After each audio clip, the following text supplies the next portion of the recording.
और इस वक्त की बड़ी खबर आपको बता दें, गुलमर्ग आतंकी हमले में 2 जवान शहीद हो गए हैं। आतंकी हमले में 2 पोर्टर की भी मौत हुई है, खबर आ रही है। हमले में 3 जवान घायल हुए हैं जिनका इलाज जारी है। सेना की गाड़ी पर आतंकी हमला हुआ है। सीधा रुख करते हैं मेरे सहयोगी आसिफ स्वाफ का।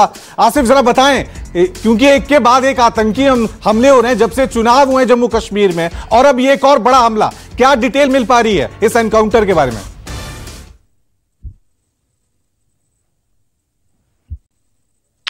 देखिए रवि, ये उत्तरी कश्मीर के जो गुलमर्ग इलाका है, जो काफी प्रसिद्ध पर्यटन स्थल है, उस पर्यटन स्थल से काफी दूरी पर है, लेकिन उसी इलाके में पड़ता है। ये फॉरेस्ट एरिया है, भुट्टा पथरी इसे कहते हैं, और यहाँ ही नागिन पोस्ट के पास सेना की एक छोटी सी कॉन्वॉय कुछ गाड़ियों की गुजर रही थी। ठीक उसी समय आतंकियों ने घात लगाकर इन गाड़ियों पर हमला किया और 2 सेना की गाड़ियां जो है वो आतंकियों की हमले के जद में आई, जिस दौरान कई सेना के जवानों को यहां पर गोली लगी। 2 पोर्टर जो सेना का सामान उठाते हैं, लोकल स्थानीय पोर्टर सेना के साथ काम करते हैं, वो भी घायल हो गए। हालांकि यहां से सेना ने जवाबी कार्रवाई की, जवाबी फायरिंग भी की, और कुछ देर तक ये मुठभेड़ यहां पर चलती रही। और इसी दौरान जो है, जो घायल सेना के 2 जवान और 2 पोर्टर है, उनकी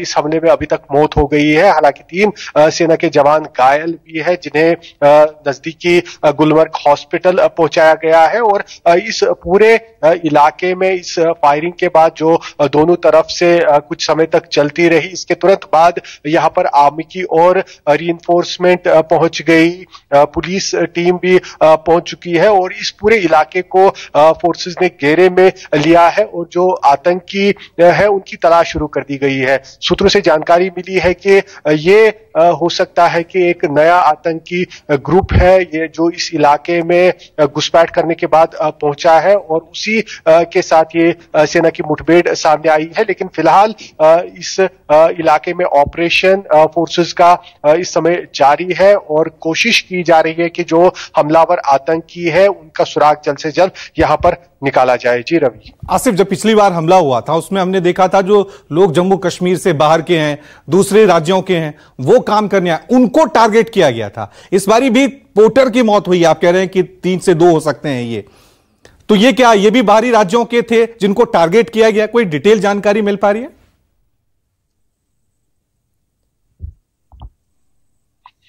देखिए रवि, जो पिछले हमले हुए यहाँ पर, उसमें हमने देखा कि कंस्ट्रक्शन वर्कर्स जो गगनगिर में काम करने वाले थे, उसमें स्थानीय भी थे और नॉन लोकल भी थे, उन्हें टारगेट किया गया, और उसमें जो 7 लोगों की मौत हुई, उसमें 2 जो है जम्मू कश्मीर के थे, और बाकी 5 बाहर के राज्यों के लोग थे जो वहां पर काम कर रहे थे। इससे पहले भी शोपियां इलाके में एक नॉन लोकल को मारा गया था। आज सुबह त्राल इलाके में एक नॉन लोकल पर हमला किया गया, और इसी बीच ये जो अटैक है, आर्मी पे जो हमला हुआ है, ये आर्मी को निशाना बनाते हुए आतंकियों ने हमला किया। लेकिन क्योंकि आर्मी के साथ कई बार पोर्टर्स भी मौजूद रहते हैं जो आर्मी की मदद करते हैं सामान और दूसरी चीजों के लिए, और ये पोर्टर आर्मी के साथ ही इस समय मौजूद थे जब ये हमला हुआ, और हमले के दौरान ये भी घायल हो गए थे। तो निश्चित तौर पर ये जो हमला है, ये आर्मी पर ही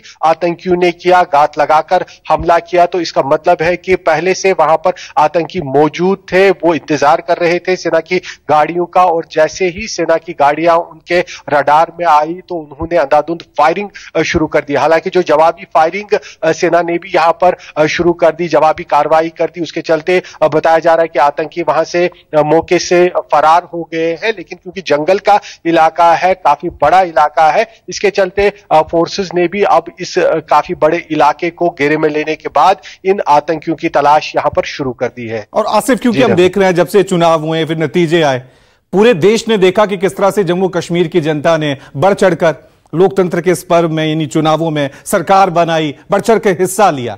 क्या ये आतंकी एक अलग मैसेज देने की कोशिश कर रहे हैं कि नहीं, सरकार का राज नहीं है, अब भी हम ये दहशतगर्दी फैलाएंगे, अब भी लोगों में डर और खौफ का माहौल बनाएंगे?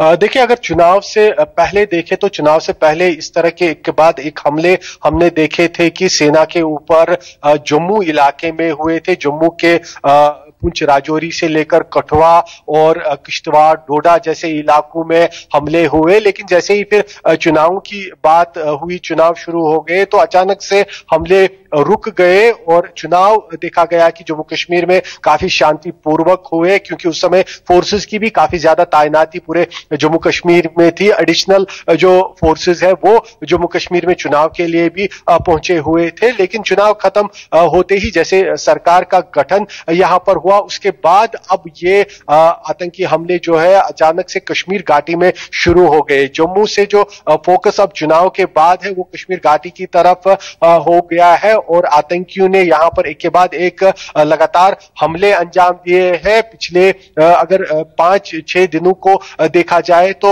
4 हमले आतंकियों के देखने को मिले, जिसमें प्रवासी मजदूरों से लेकर कंस्ट्रक्शन वर्कर्स और अब सेना पर यह हमला देखने को मिल रहा है। ठीक है, साफ तौर से सेना के जवान डटे हुए और आतंकियों की नापाक हरकत का जो है वो जवाब दिया है। बहुत बहुत शुक्रिया आसिफ तमाम जानकारी।